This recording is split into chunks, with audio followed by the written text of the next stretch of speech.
I remember the first time I saw the Martian horizon, not in person, but in a photograph, long before we ever came here. The image was quiet, too quiet.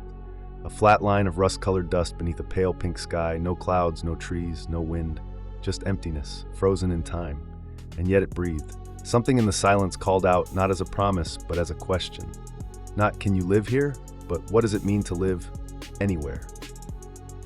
The silence on Mars isn't like Earth's silence. On Earth, silence has texture. It's filled with distant birdsong, the faint rustle of leaves, the breath of someone you love lying next to you. But here, silence is absolute.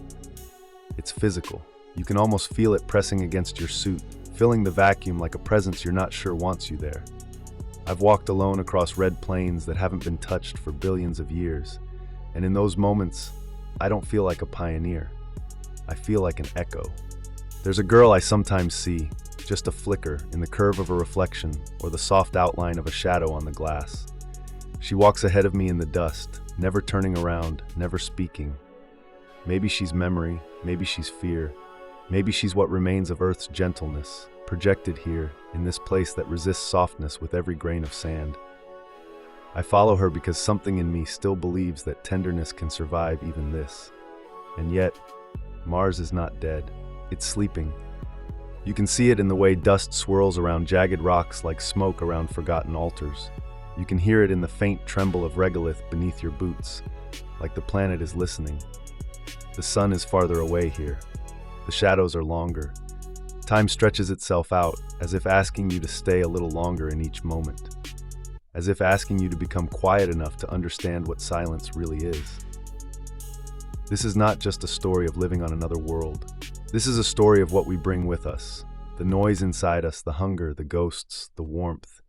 Mars doesn't care if we survive, but maybe it's waiting to see if we deserve to. We didn't come here because we dreamed. We came because Earth began to sigh beneath our weight. The seas grew louder, the skies more volatile. Cities expanded like spilled ink, reaching outward in desperation, until green became gray and silence was drowned in the constant hum of survival. We weren't running toward Mars, we were running from ourselves. No one talks about the moment it stopped feeling like exploration and started feeling like exile. But we all felt it. The day launches became routine. The day Martian colonies stopped being news and started being necessities. We framed it as triumph. Look how far we've come. But underneath, something ached. It wasn't a conquest. It was a confession. We failed to keep what once held us. There's a memory I can't shake. A girl, maybe 28, standing in a field of dry grass just outside a ruined observatory in what used to be Chile. She looked up at the sky like it still mattered, like it still held meaning. A storm was approaching, you could smell the static in the wind. But she didn't move. She stood there with her eyes wide, breathing it in, as if trying to memorize what was about to be lost. I never asked her name. I think that was the point. Mars was never meant to be our second Earth. It was meant to be our reminder, a place where fragility was visible in every creaking wall of our habitats, every microleak patched with trembling hands, a place where you had to earn every breath, every drop of water. In a strange way, Mars made us more human, because here, nothing is given. Here, life is a choice you make again and again, against the odds. We brought our technologies, our cultures, our ambitions, but we also brought our flaws, our divisions, our past. And slowly, Mars began to reflect that too. You can see it in the settlement maps, in the territorial lines drawn across red stone. Even here, we draw borders in dust. Even here, we forget that we came not to escape, but to become something new. The first breath I took on Mars wasn't real. It was filtered, compressed, regulated by algorithms and chemical reactions delivered through layers of polymer and carbon mesh. But it was mine. I remember pressing my palm against the inner wall of the habitat and feeling a slight warmth, a pulse of recycled air and human insistence. Outside, the world was still frozen. But inside, we made something breathe. Living here means learning to trust things you cannot see. You don't see the radiation that waits outside. You don't see the oxygen being spun from frozen soil or the temperature differential that could crack your suit like glass. You simply wake up, check the seals, and believe. It's a strange kind of faith, scientific yet intimate. The kind that whispers, this might hold, this might be enough. She lives in one of the outposts near the rim of Valles Marineris. I see her sometimes on the internal feeds, walking through hydroponic rows, her fingers brushing the tips of green leaves as if they were silk. There's a grace to it, a ritual. In the silence of Mars, gestures become sacred. A hand lifted to adjust a panel, a quiet exhale against the visor, a pause before stepping out the airlock. Every movement is meaningful when life hangs on precision. The habitats are small. Air smells like plastic and ionized dust. Showers are sonic. Food comes in printed trays, warm but never quite flavorful. And yet, sometimes, laughter echoes through the halls like birdsong in a cathedral.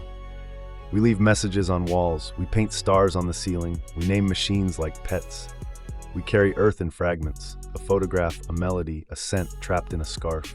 It's not comfort, it's resistance, a soft rebellion against the cold. And still outside, Mars waits, unchanged, untouched. It doesn't acknowledge our presence, it endures. We build our domes, drill into its skin, measure its winds. But it remains ancient, unmoved, a quiet elder watching us scurry beneath glass shells. I wonder sometimes if it's laughing or if it simply doesn't care. There's something unnatural about a sky without blue. On Earth, the sky sings, it bends light, hums with moisture, crackles with weather.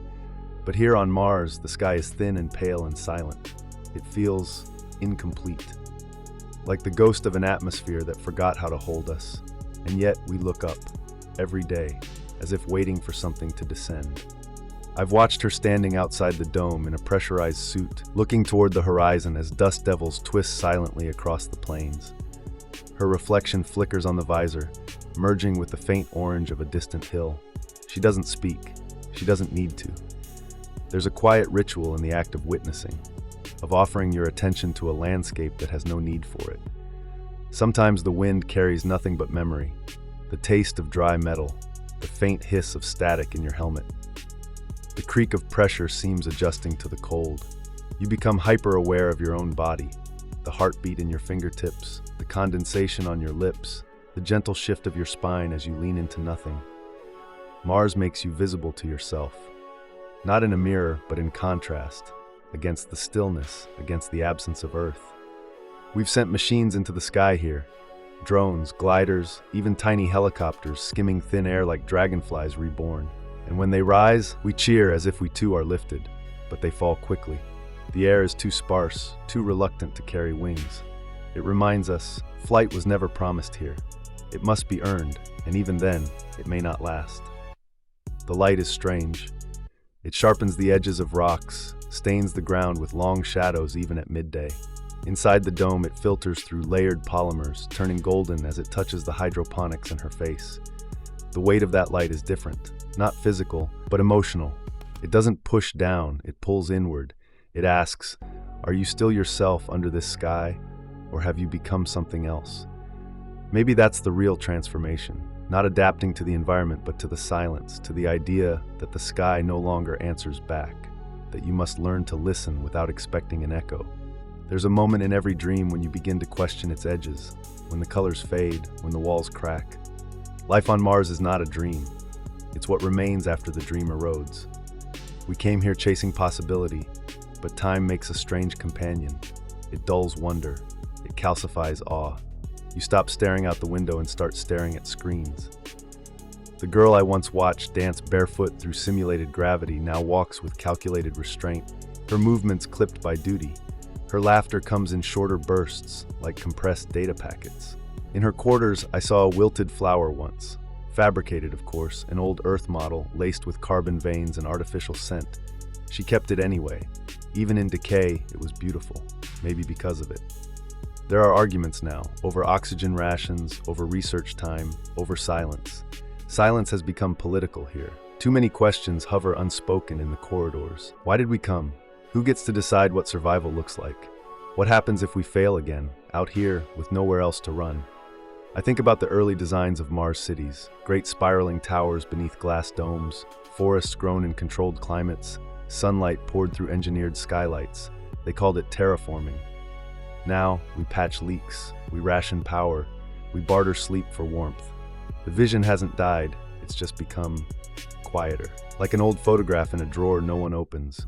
She left a message on the communal console last week, just a line. Do you still remember the sound of rain? I stared at it for a long time. I think I do. I remember how it felt on skin, how it filled the air with petrichor and promise. But I also remember why we left. Rain had become acid. Floods had taken cities. Earth had grown tired of us long before we said goodbye. Maybe we ask too much of planets. Maybe we mistake escape for rebirth.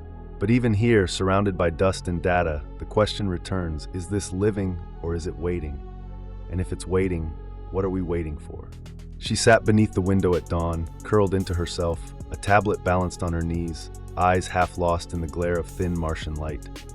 Outside, the dust swirled gently, catching on the curve of the dome like breath on glass. She wasn't looking at anything in particular, just listening. Not for Earth, not for home, for something new, a silence that belonged to us. Mars never welcomed us, not truly. But we stopped asking. Somewhere along the line, we stopped needing to be invited. We stopped trying to make this place into Earth and began to shape ourselves into something that could belong here. Not conquerors, not refugees, witnesses, participants in a slow unfolding of meaning beneath a colorless sky. Children were born here. Their first steps were taken on artificial flooring, their first words spoken beneath filtered air. They'll never know the sound of oceans, the smell of pine, the cool touch of rain, but they'll know something else. The precise hum of atmospheric generators, the glow of bioluminescent crops, the delicate pulse of Mars beneath their feet, a rhythm not inherited but chosen. I've begun to think of this silence not as emptiness but as inheritance. The silence of Mars is ours now. Not in ownership, but in intimacy.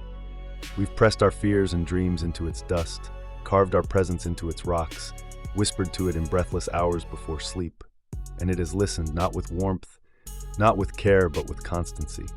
That, perhaps, is enough. The girl, I still see her. Sometimes in the greenhouse, fingers tracing leaf veins like old stories. Sometimes in the observatory, where she gazes at Earth as if it were a fable. Sometimes only in my mind, as a shadow that walks beside me when I wander the airlocks at night. She is memory. She is hope. She is what remains of the question we came here to answer. Not whether life could exist on Mars, but whether we could. And now, as our voices grow quieter, as we settle not just into the land, but into the rhythm of a new becoming, I wonder, what if this silence was always meant for us?